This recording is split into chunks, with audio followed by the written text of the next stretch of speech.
That's always our cue, right? Recording in progress. Not on the record yet. You weren't on the record yet. All right, good morning, everyone. How's everyone this morning? Good, right? Yeah, okay. We're in a different space today, so I think it'll be interesting to see how this goes, because the whole thing of me sitting down is a little bit quirky for me, but we'll get through it. And today we're going to talk about special stipulations, and I can't tell you how fun it was to put this presentation together, because I love special stipulations. I hate most of the special stipulations that I see people use, but I love special stipulations. So let me clarify that. So as we go forward, let me find the right way to click this and go forward here. Here we go. Let's talk about 5 tips for writing your own special stipulations. Everybody ready? All right. First one is huge. You're going to want to write this down. Don't repeat something that's already in the contract. It's my number one pet peeve with stipulations. I will see people say things that are already in the contract. Contract already addresses that. Why would you say it again? What's the problem with doing that? If there's any conflict, the special stip is going to override Correct. the contract. So the special stip, in the hierarchy of what things drive, special stipulations override any pre-written language in the contract. So if you write a special stipulation that says something that is already in the contract and you don't say it well, or you don't say it right, guess what overrides, right? The way the contract is written is good, but what you've just done is kill whatever that is. And so just avoid that. All right, here we go. Number 2, you ready? Another tip. Use a pre-written stipulation if you can. You're like, but wait, these are tips for writing your own stipulations, right? Yes. Big tip. Don't. There are lots and lots, and we're going to look at them in a minute. And I had to stop myself from literally copying and pasting all of them in here because we would be here for days. And we did that with the contract. So we're going to try not to do that with stipulations. But there are so many pre-written stipulations out there that you can use. So don't write one. If you have to create a new one that you can't find a pre-written, ask an attorney to write it for you. Plenty of real estate attorneys. You send them an email and you say, hey, I need a stip that says this, this, this, and this. And they will craft this beautiful stipulation with all the proper pieces and parts and send it back to you. And then you copy and paste it into the contract. And that way you don't have to write it. How much does that cost? Usually, if you have a relationship with attorneys, they'll do it for you for free. Like, do you think the closing attorney would do Yes. it? Like, if you already Almost have always. the closing attorney in the contract? Almost I guess it always. saves them headache. Absolutely, it does. It's really I mean, if you can't get an attorney to do it for you, you let me know and I will get an attorney to do it for us. I have multiple on speed dial that would write me in a special stip in a heartbeat without charging us. Because again, yes, it's helping things go smoothly, right? And so, yeah, if you are using a closing attorney, you're going to use a closing attorney for a contract, that would probably be my first person I ask.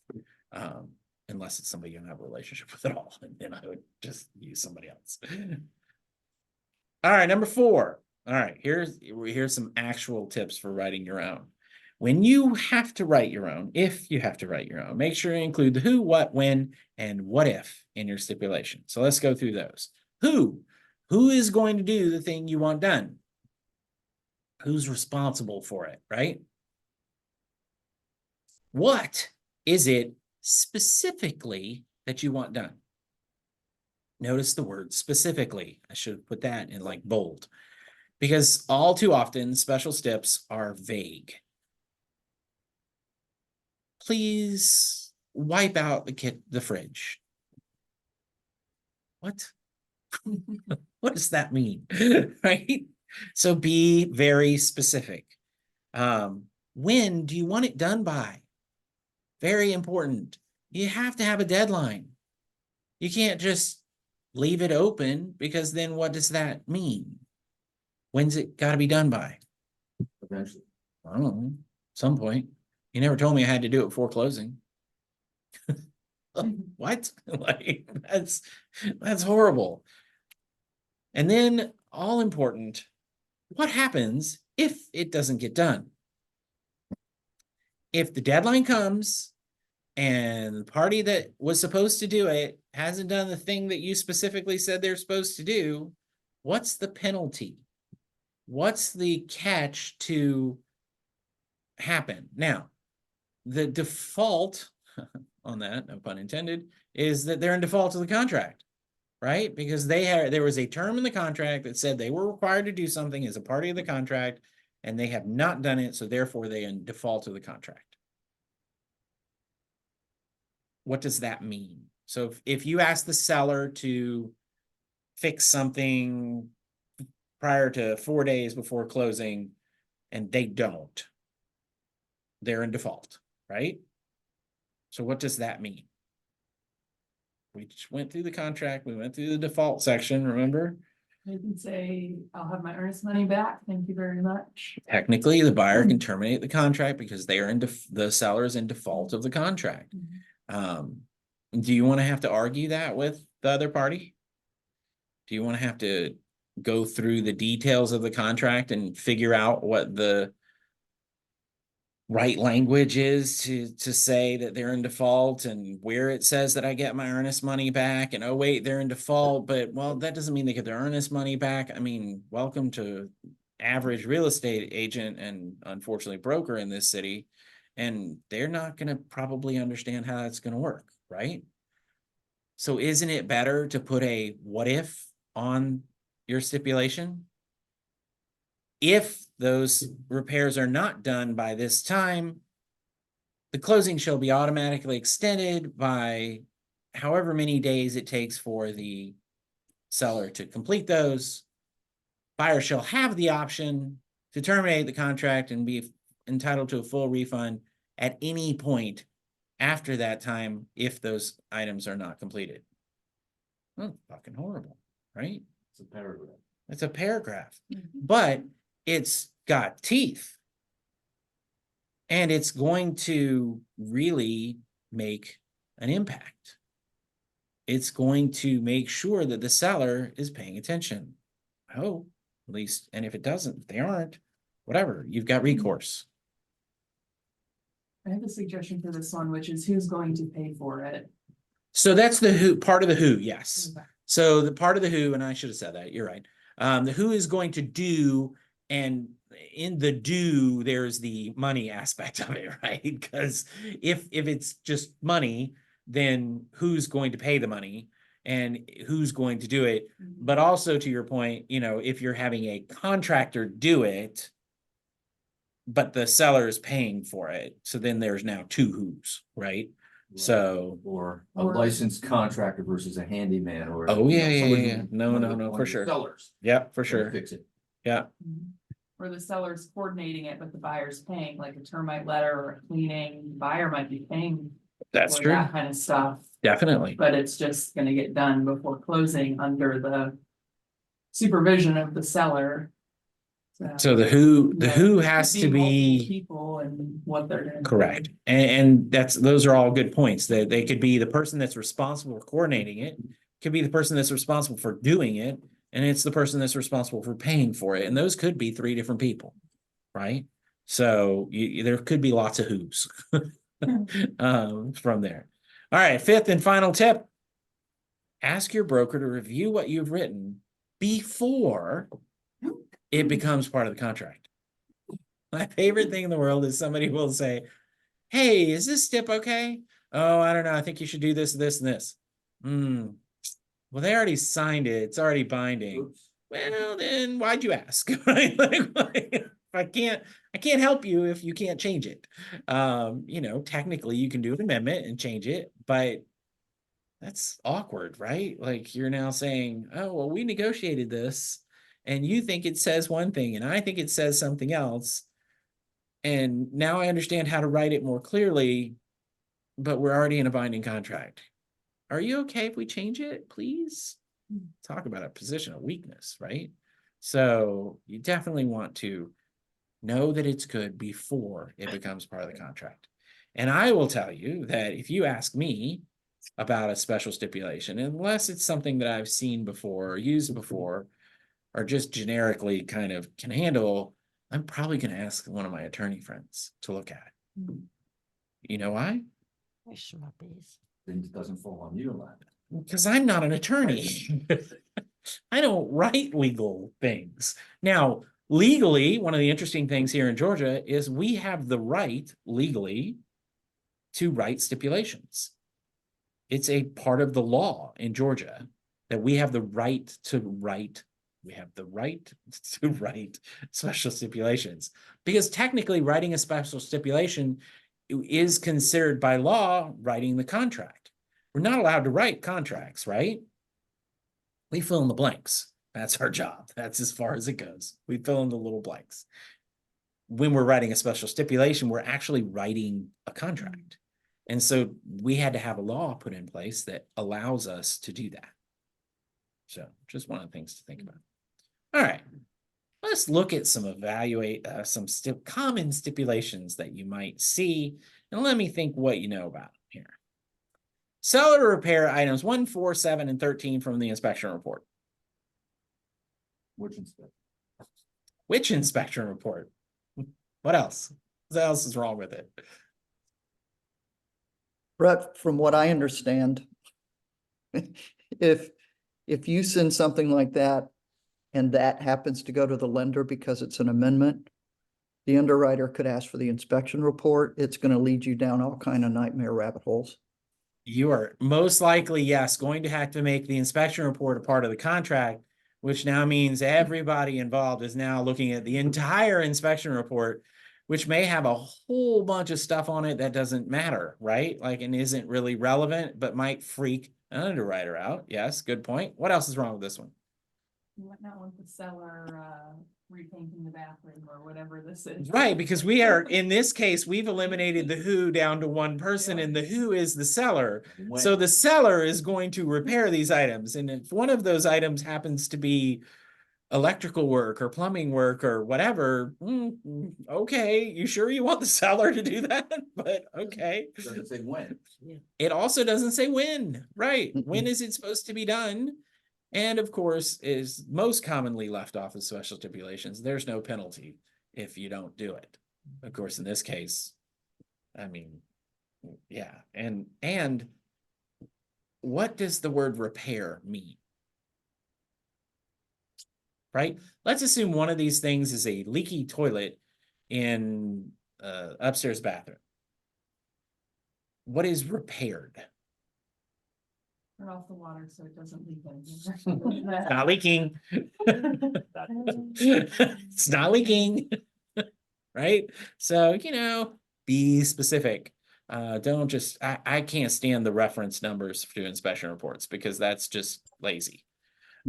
This is a good one. So to provide condo docs. What? First of all, what are condo docs, right? Like, what does that include? Does that mean just a doc about the condos? Like, what does that exactly mean? There's no definition. Remember in the contract, it's important that every term that we use is defined. Condo docs is not something that's defined anywhere unless you bother to define it, in which case you might as well just put it in the stipulation. Again, timeline, what happens if it's not, all those kinds of things. So important to have better. This one I see a lot. Seller to have property clean before closing.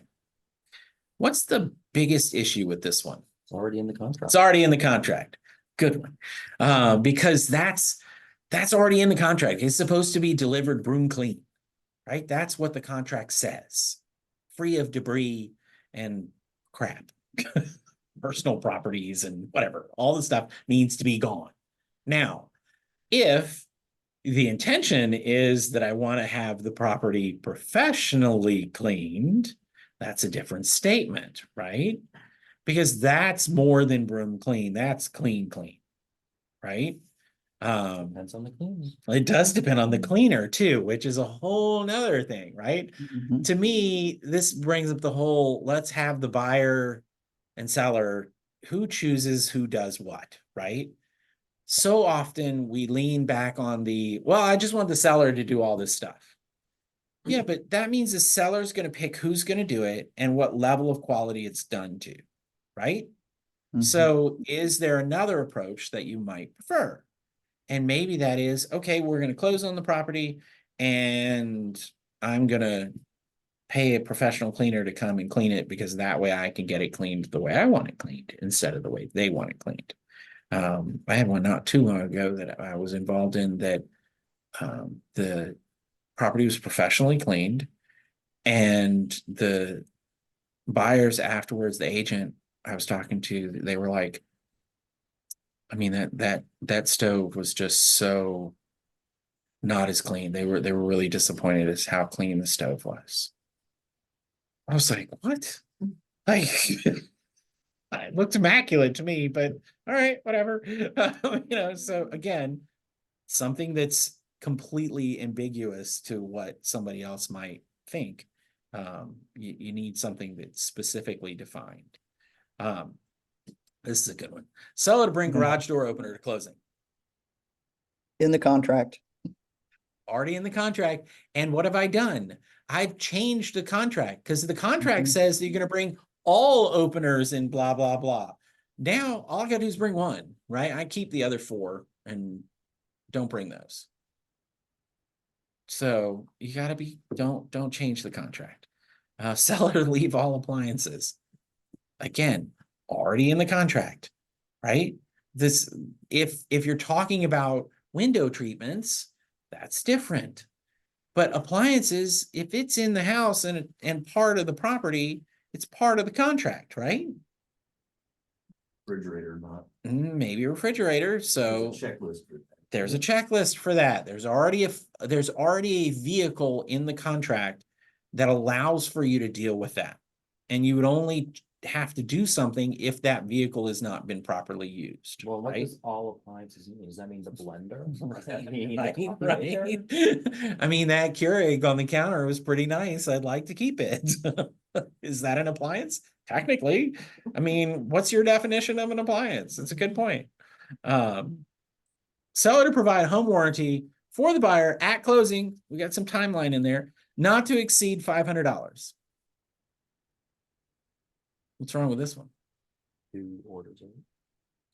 How does it get ordered? What Where does it process? get ordered from, right?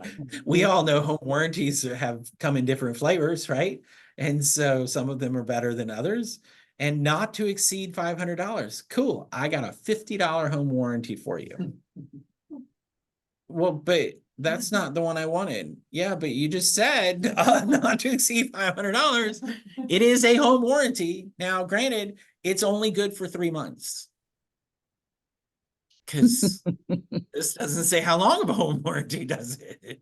So just, these are silly examples, but I wanted to get us kind of on the path of things to look at. All right. So we talked about pre-written steps. Where do we find those? There are 108 of them in GAR. 108.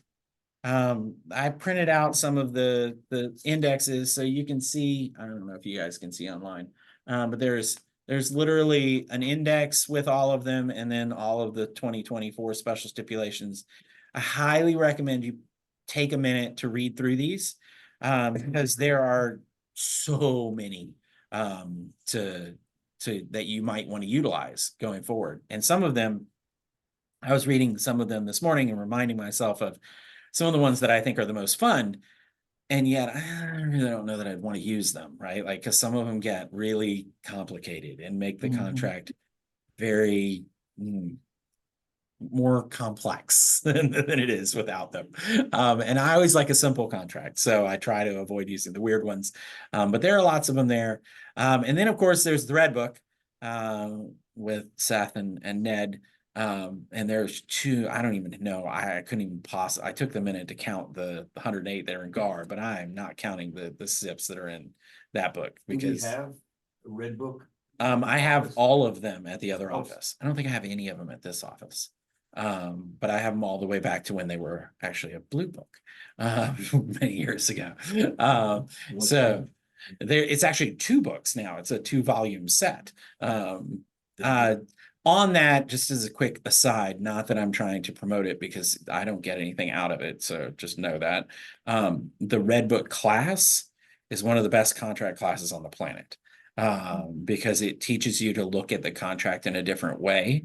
I mean, not saying that our class isn't good, it is, but it's just a different approach to contracts. And so Red Book certification class is pretty cool. And you get the book too. So that's kind of a fun thing. The Red Book's a little bit convoluted, difficult to find stuff in because it's so much. And one of the things they teach in the class is how to find stuff in the book, because you have to actually learn how to find stuff because it's so much. Is it online? No, it is only a book. It is. I don't think it's online yet. Maybe it is. No, I don't think so. I think it's just a book, I think. Yeah, I think they're talking about the next edition, but I don't know. It's always got to be in revision, right? Oh, well, because think about it, the contract changes at least once a year, so they're trying to keep up. Interestingly enough, to that note, when you go through the steps that are in GAR, you have to be careful because there are some steps in there that are actually repetitive to what's already in the contract, because they didn't take out things that, or they figure you might be using a different thing and you want to define it in a different place or something like that. Like the definition of business days, which is in the contract, is a special stipulation.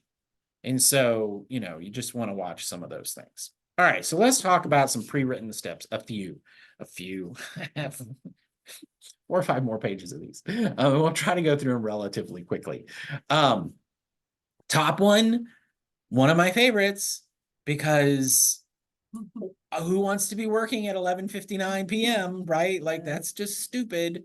So let's change the date. Let's change the time on deadlines, right? All time deadlines set forth herein shall expire at 5:00 p.m. on the day of the deadline. Now, there are issues with that. Just be aware. Because if you change it to 5:00 and people are working and they can't get stuff signed, and now you're at 5:00's it. That's the deadline, right? So you gotta be aware of those sorts of things when you're asking. Divorce contingency. I thought this was actually the first one I found, and decided to paste in here. Why would you want to put this contingency in? It basically says that the contract is contingent on the fact that if the property is involved in a divorce, and therefore, until the court says or there's a signed agreement, you can't actually sell the property. Why would you, as representing a buyer, would you want to put that in? No. I mean, I think it's an acknowledgement. For the buyer, you want to know that. You definitely want to there's something know, like- right? Because you want to make sure that you understand that there could be a delay, right? Because the worst thing in the world that happens is that a delay happens and there is nothing the seller can do about it, right? 2 parties own a property. They hate each other now. They are not working together. The judge has not got space on the calendar until next week. And it is now, 2 days to closing. It's not closing, right? It's not. And so you have to be aware of that. And so this helps everybody kind of just acknowledge, and again, it's an acknowledgement more of than a true contingency. I mean, it is a contingency, but it's really. Well, again, if the buyer's concerned about timing, couldn't one or an attorney add that, if it's not ready to close by closing, then the buyer may, at the buyer's discretion, extend or terminate and get their money Yes. back. Yes. So it gives the buyer, it's not just that the seller's going into default and then you have to deal with default. It's that this condition didn't happen. Buyer can elect to extend by X amount of time. Yep. And so this is one of the things that I like to bring up. Part of the reason why I picked this one first, actually, even though the other one's at the top, it was smaller, is that not all pre-written steps say what you want them to say. This step could be perfectly acceptable for some buyers and sellers. It could not be acceptable for many buyers and sellers. And so you have to look at, okay, this is good. This is a good thing to start off of. What else do I need it to say? I want to have an out, or as the buyer, I want to have some kind of deadline on pushing this, right? Like whatever, right? And so there are definitely ways to do that. Well, to your point, the second word in there, buyer acknowledges, so it's Mhm. acknowledgement, right? So then, to Chris's point, so then what? Right. Okay, I'm aware of it, but what if this doesn't? Well, What was it with the rest of the contract? it has made it contingent. The next sentence says its agreement is therefore made contingent upon either of the following occurring prior to closing, which means what? Which is kind of an issue, because technically it's contingent on if neither of those things happen prior to closing, what happens? Contract dies. Effectively, contract, because the contingency didn't get satisfied, contract is dead. They could decide they're just not getting a divorce. They're getting back together and then you don't get to buy your house. It's as perfectly valid under this contract. So, you know, that's one of the things that you have to look at these steps, not just copy, paste, right? Read what they say and understand what they say. And if you don't, ask someone so that you can look through it, because every one of these is written generically in an attempt to try and fill a hole for the majority of people. Every person's going to be different. So you got to pay attention to that. I mean, this really is written if you're a listing agent on the seller side. Correct. It's really Yep. written from that Yep. perspective. Right? Yeah, as a listing agent, you'd love to have this in there because that way it protects your client from having to sell the property if they can't sell the property. Is it required by law to disclose these special situations? Because the latest lease and purchase or sale and purchase agreement, purchase and sale has like, this is involved in a divorce, Checkboxes. probate case, Yeah. like all those. Yeah. Is it Um, actually law though to disclose? I don't know the answer to that, to be You honest. mean on the listing? Curious. On Like from the like listing- if you ask the listing agent, like, you know, the typical one, right? Like if I ask if somebody died on the property, you have to Mhm. tell me. But you Okay. don't have to tell me if I don't ask, right? That's the Yeah. whole law thing. I don't know related to divorce. I would think it would be in everyone's best interest to tell you, because again, There could be if delays. right, there's delays, you're waiting on approvals, you know that you need longer to get things signed because I got to get two different people that hate each other to agree to sign something, like that's, you know, so Well, I've It- been it's- there, and we talked about it, and because they didn't like each other, I had to ask you, and then I had to ask her. And it just seemed to me like you'd lose some leverage to the buyers, because if they see that, hey, there's a distress thing here, Mhm. you know. you do. And so I was only worried about the listing Yeah. agreement, you know. Confirm that your each respective attorneys have agreed that this isn't going to be a problem, that you have the right to sell the property jointly. Yes. And that's the other thing, is every divorce is different, right?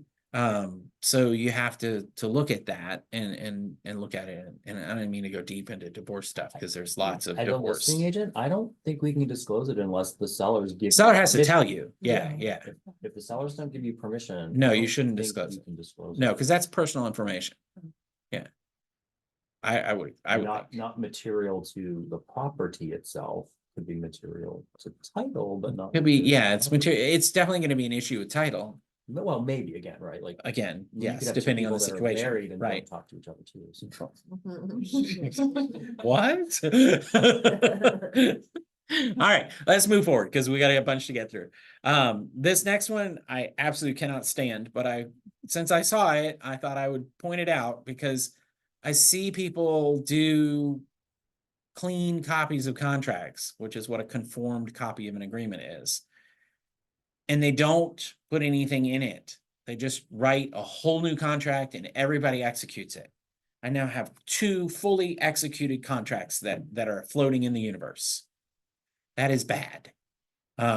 So this paragraph, if you're ever going to do a clean copy for whatever the hell weird reason that you would do that, I cannot name one other than you are old school and you hand wrote all the changes and nobody can read what it says. Which is the only reason that we used to have to do them. But with the counteroffer form now, there's really no reason to do a conformed copy because it's perfectly legible. It should be. But please put this in if you're going to do a clean copy because it calls out that this is a clean copy of an existing contract. And if for some reason there's a conflict, the original drives, not this one. Well, and then you need to let the closing attorney know that there's two contracts. Yeah, no, it's a whole nightmare. All right, moving forward. Buyer request, okay, commissions we were talking about before the class. These are two special stipulations that you should, now that commissions are, especially buyer broker commissions, are questionable. 619 and 620 are ones. 619 is specifically for a VA loan because we know that, and I'll move this out the way here. I think that's probably blocking for everybody. We know that a VA loan will not allow the buyer to pay a commission, period, which is one of the big issues with all the lawsuits and things right now is that, well, then does that mean VA people can't get a buyer broker? Because that would be horrible because that means they can't get represented. That's just unacceptable. So you have to ask the seller as a concession for the buyer to pay their buyer brokerage commission. Doesn't matter if they're offering a co-op commission or not. You can always, I mean, this buyer can ask the seller to contribute anything they want, right? It's no different than saying, I want the seller to pay closing costs. I want the seller to give me a $10,000 flooring allowance or whatever, right? We've done those things for many, many years. So buyers can ask sellers for anything. In this case, they're asking for commission on their behalf. And so both of these are paragraphs that are important for that. Use these instead of making up your own because, again, they will protect you better. Closing date extension. This is a closing date extension that allows the buyer to pay additional money to get that closing date extension. How many times have you been in a contract situation where you can't get the seller to agree to an extension of the closing that you need? You've already used the 8-day unilateral or it doesn't apply or whatever, and you just need another 2 weeks to get a couple of things together and you're going to be able to close. Pay them for it. This is a stip that allows you to do that. Another good one, this is one of my favorites, 302, amendment to address concerns as notice to terminate. This effectively says that if the seller does not accept the amendment to address concerns, the contract's terminated. And I don't actually have to say that. What if the buyer doesn't present one? Well, then it doesn't terminate, right? Because it has to be presented. Yes, it has to be not accepted by the seller. And then, of course, the little confusion comes in of, well, what if the seller presents another, an alternate counter amendment to address concerns and the buyer doesn't accept it? Technically, I don't know that it would terminate. So yes, you have to be careful in how this applies. Again, this is where some of these steps can be a little bit complicated, start to be confusing as far as what's going on there. Everyone online still with us? Anyone? Just checking. I know, saying Robin stepped away. All right. Let's talk about repair of defects not found due to seasonal issues. This is one. This starts to get into the oh my God, what kind of stipulation are you putting in the contract? But think about this. It is the dead of winter. No inspector on the planet can test the air conditioner. It's not possible. Because they won't turn it on, right? They shouldn't turn it on if it's less than 60 degrees outside. So it's 30 degrees outside. I mean, if they turn on the air, it's gonna blow cool air, right? Because it's cold out, right? So this stipulation actually allows for the seller to warrant those things as being in good working order and provides a period of time, which I would imagine would have to be relatively substantial in order to test said things. Although maybe like now it's below 60, so they won't do it, and you only need 30 days to get to a warm day to turn it on.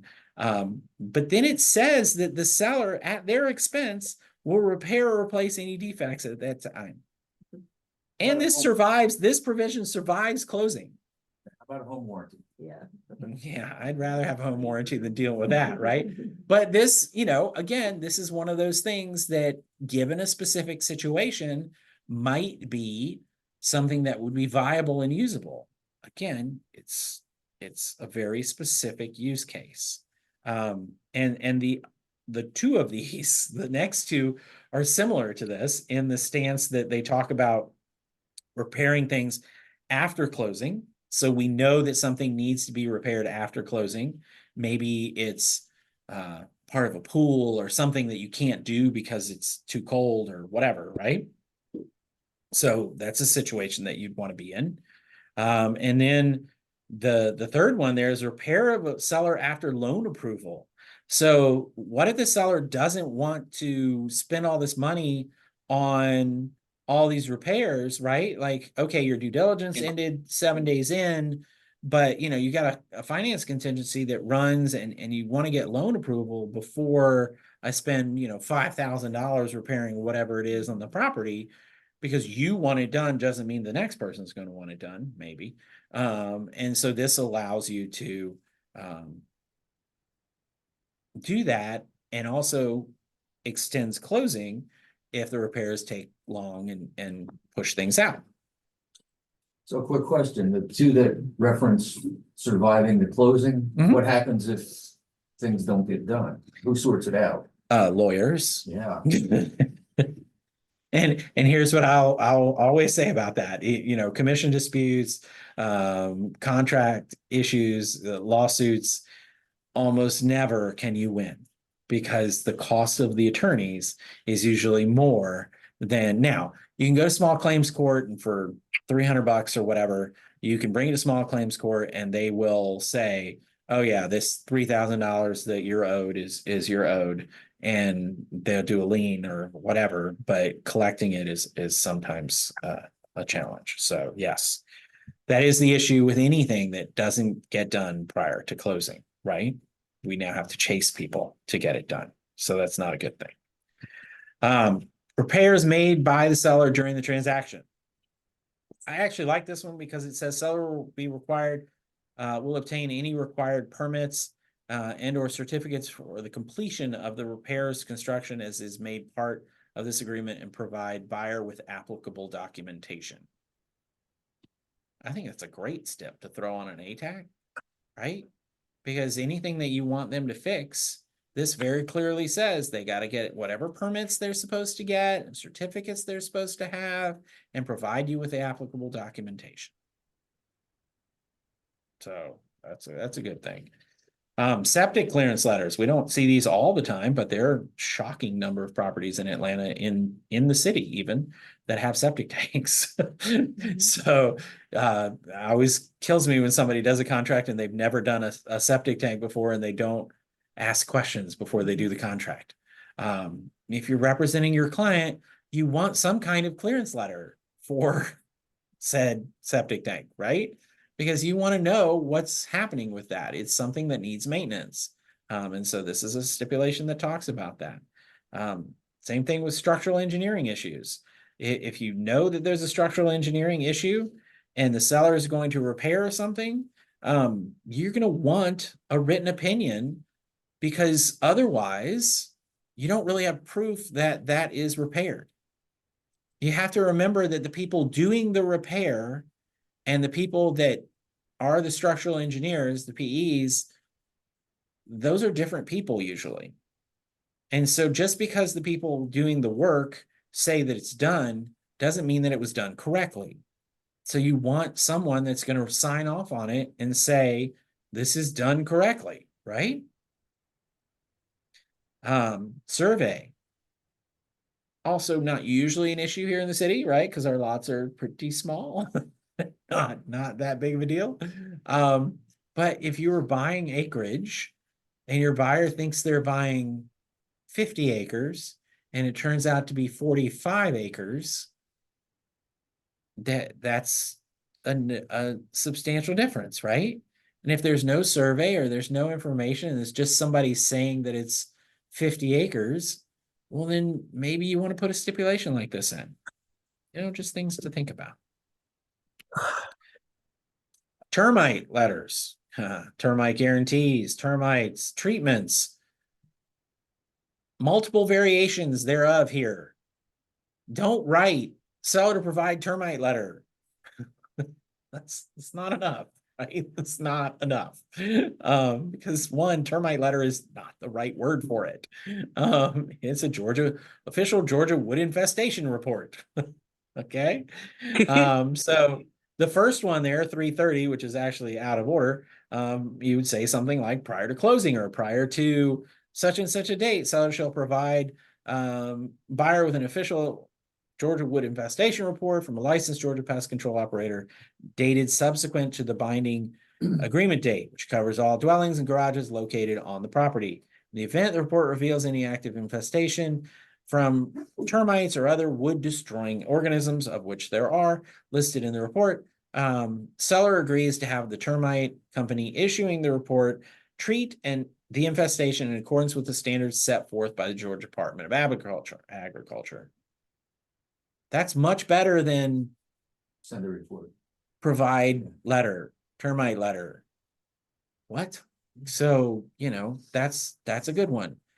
If the other two are better because they're actually guaranteeing or providing actual coverage and bonds and those sorts of things. So make sure you read through the options and pick the one that your client wants. Here's an idea. Show your client the options and let them pick the one that they want. I know this is hard for us to believe, but we really should let our clients choose what they decide to do, not us, right? Sometimes we get caught up in the, oh, well, I have my pre-written. My favorite is the big teams that have these pages of steps that they just automatically attach to every single contract.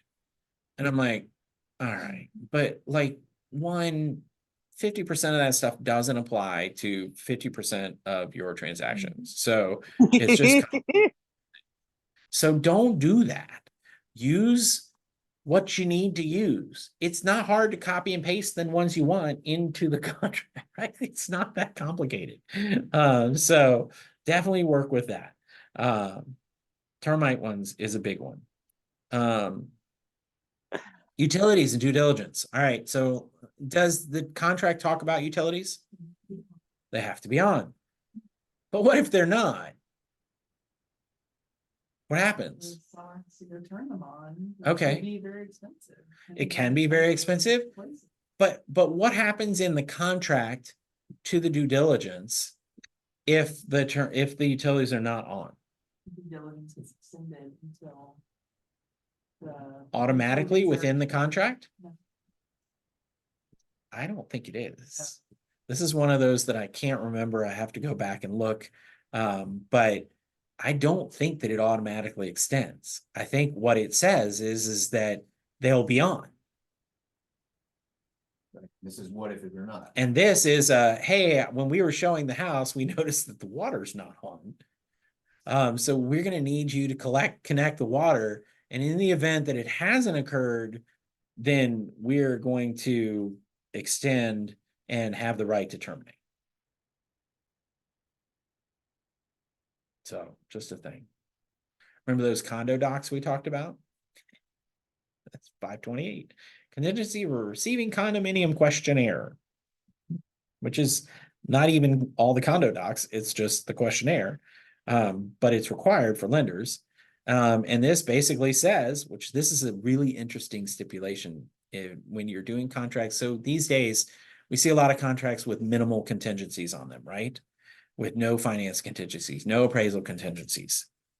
But if you're buying a condo, you may not necessarily care about the appraisal contingency because you know it's going to appraise or it's close enough or whatever, right? But what if the condo questionnaire fails the lender and the lender says, I can't loan on this? That's not an appraisal failure. That's a condominium failure. Well, we just saw, well, probably a lot of us saw from various lenders, there was a dispute over the insurance for the HOA. So this is a great step to throw in there if, but again, make sure that you look at what you're putting in and what it relates to. Would you typically make that longer? If you had a financing contingency, you could also put that in and make it longer than the financing contingency, right?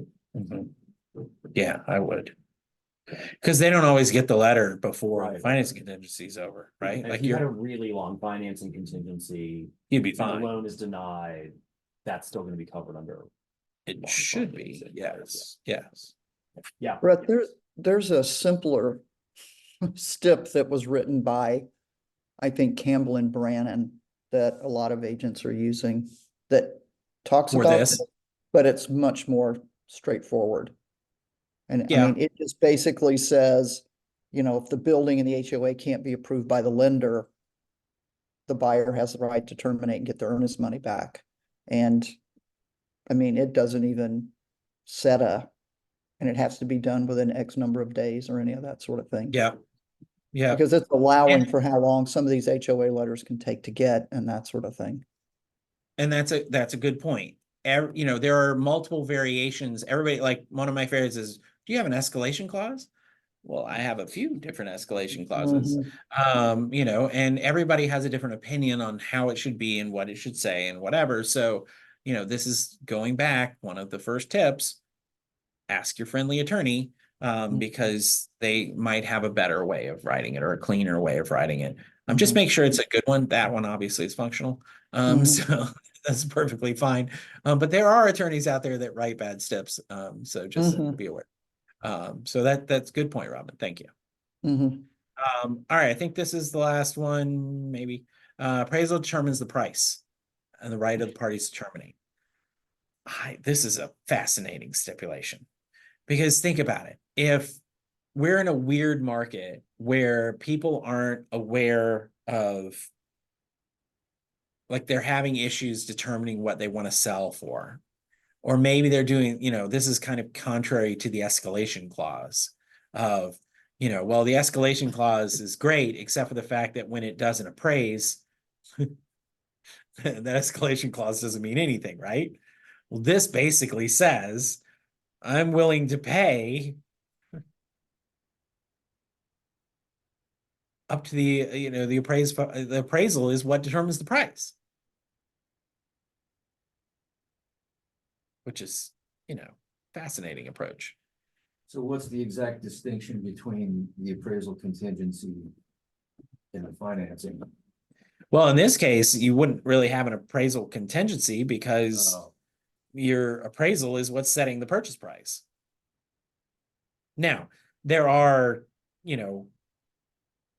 parts of this that allow it to not be more than this, and the buyer gets the option to, if it's more than a certain amount, the buyer can walk away. And if it's less than a certain amount, the seller can walk away. My favorite though, if the seller fails to exercise this termination right, it shall be deemed waived. So I notify them of the appraised value. It's below the number that they wanted it to be.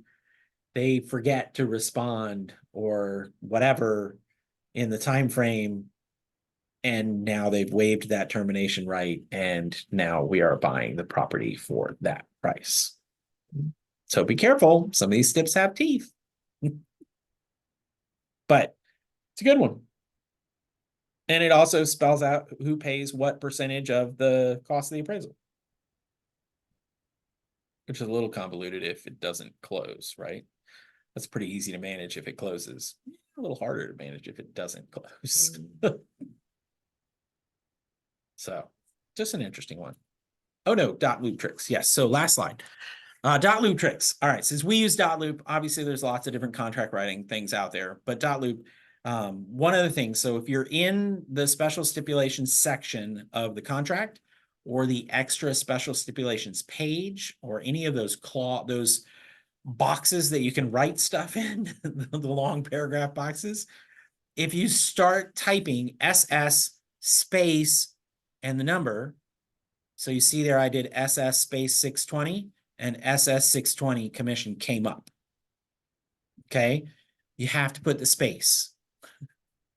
And once you start SS space and you put a number, those will come up. And then as you put more numbers, it'll define it down to the one. So if you knew you were in the 600 something, you could put in 6 and you could scroll through and pick the one that you wanted, 620.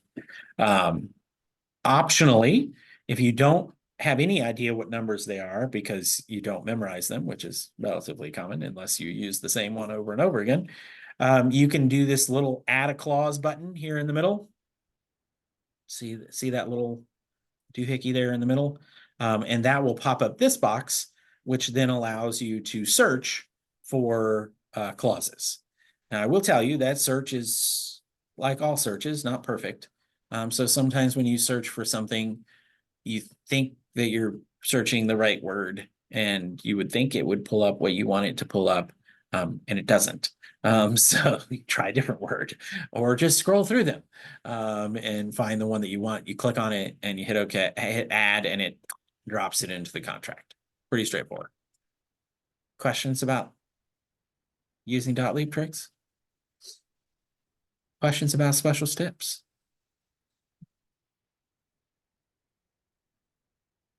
We actually got through a whole topic in one class. It's shocking. One and done. One and done. That's good for us. And we finished a little early, even though we started a little late. So good for us. Thank you guys for coming. I do have Hey, printouts Brett. of these. Yeah. Brett, I have a question. When we're Uh-huh. hey everyone. When we're Hey. talking about condominiums, are we also talking about townhomes? If they're condo ownership, yes. Mhm. What do you mean if they're condo ownership?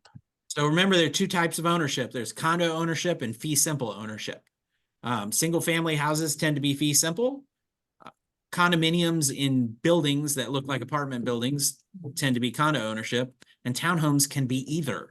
They can be condo ownership, which means you just own inside the building from the walls in, or they can be fee simple, which means you own the entire building and the sky and the dirt below it, but you have shared amenities with your neighbors. So just because you have joined walls does not make it automatically a condo. It's the type of ownership that the property is recorded in. Okay. All right. All right. Good Thank question. you. The best way to tell is to look at the Georgia Secretary of State website for the name of the association, right? Yes. And if it has the word condo in it, then it's a condo association. If it does not have the word condo, it is not a condo association. Period. There you Right? go. It There you has go. to have that word to be a condo. It has to have that word, according to- Mhm. according to Seth Wiseman. And we all know that Seth Wiseman never Don't makes ever mistakes. trust the- Don't ever trust the listing. All my disclaimers on this class, all say that I'm not a lawyer. I didn't write these contracts. If you have real questions, ask that. Right, like that's from that standpoint. But these forms, the index of and the list of all the 2024 printed stipulations, good to have, good to look at.